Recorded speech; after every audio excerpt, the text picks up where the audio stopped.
হ্যাঁ, সুপ্রিয় শিক্ষার্থীবৃন্দ, আমাদের আজকের টপিক ন্যারেশন। ন্যারেশনের উপর এটি আমাদের 9th লেকচার।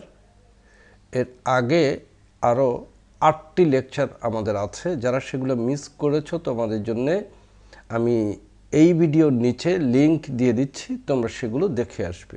বিশেষ করে লেকচার নাম্বার 8 ঠিক এর আগেরটা অবশ্যই দেখবে, কারণ লেকচার 8 এবং লেকচার 9 দুটো মিলে মূলত একটা লেকচার। ঠিক আছে, তো আসি আজকের কাজে।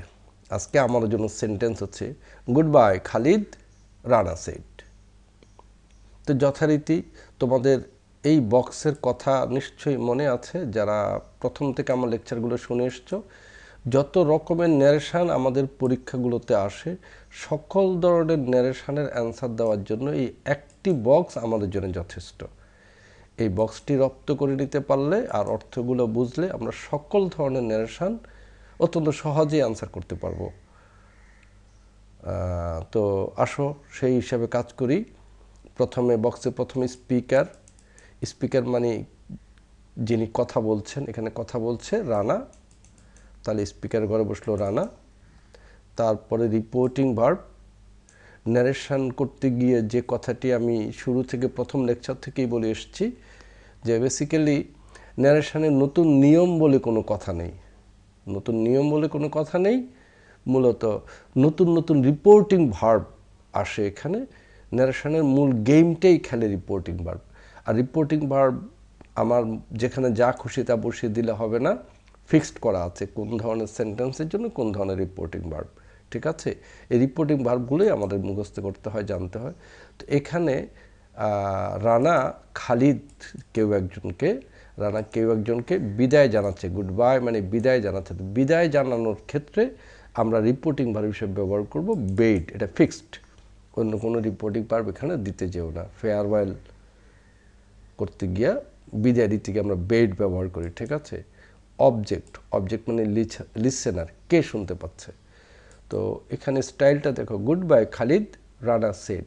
রানা খালিদকে বলছে যে খালিদ গুড বাই, তাহলে নিশ্চয়ই খালিদ শুনতে পাচ্ছে। খালিদ এখানে object, speaker.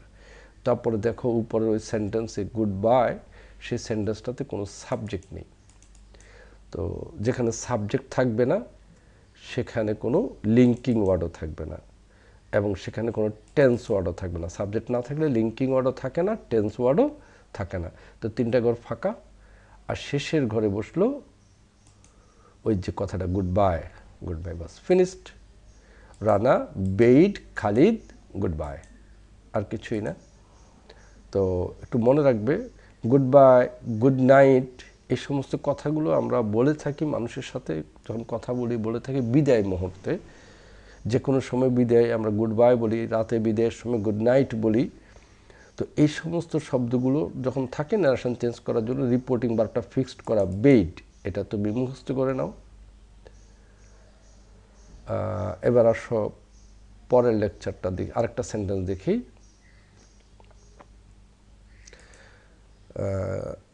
Good night sir, he said to his master.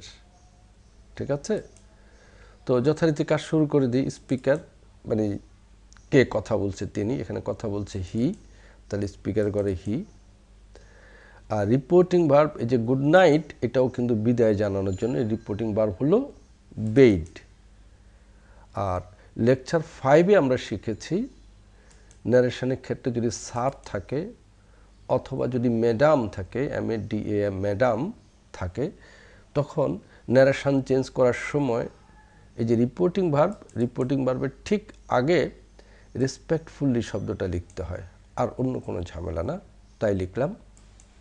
তারপর অবজেক্ট মানে লিসেনার, কে শুনতে পাচ্ছে। তো এখানে দেখছি সে কথা বলছে তার প্রভুর সাথে, হিজ মাস্টার, তো অবজেক্ট হচ্ছে হিজ মাস্টার। তারপরে লিঙ্কিং ওয়ার্ড, সাবজেক্ট, এগুলোর ক্ষেত্রে একটু দেখো এখানে এই বক্সের ভিতরে গুড নাইট স্যার এর মধ্যে কোনো সাবজেক্ট নেই। তো যেখানে সাবজেক্ট থাকবে না সেখানে কোনো লিঙ্কিং ওয়ার্ডও থাকবে না, সেখানে কোনো টেন্স ওয়ার্ডও থাকবে না, তিনটা ঘরই ফাঁকা। শেষে বসলো good night, finished. He respectfully bade his master good night. তো এইভাবে এই কথাগুলো মনে রাখবে, গুড বাই, গুড নাইট এগুলো থাকলে রিপোর্টিং ভার্ব হবে বেড। তো আমাদের পরবর্তী লেকচারগুলো দেখার আমন্ত্রণ জানিয়ে, খুব শীঘ্রই পরবর্তী লেকচার আসছে, আমন্ত্রণ জানিয়ে আজকের মতো এখানে আল্লাহ হাফেজ। হ্যাঁ, তার আগে একটু বলি, আমার এই লেকচার যদি তোমার ভালো লেগে থাকে তাহলে প্লিজ তুমি এটি শেয়ার করো তোমার বন্ধুদের জন্য। আর আমার চ্যানেলটি যদি না করে থাকো এখনই সাবস্ক্রাইব করো এবং বেল আইকনটি ক্লিক করে দাও, যাতে করে নতুন নতুন ভিডিওগুলো তুমি সহজে পেতে পারো। ধন্যবাদ।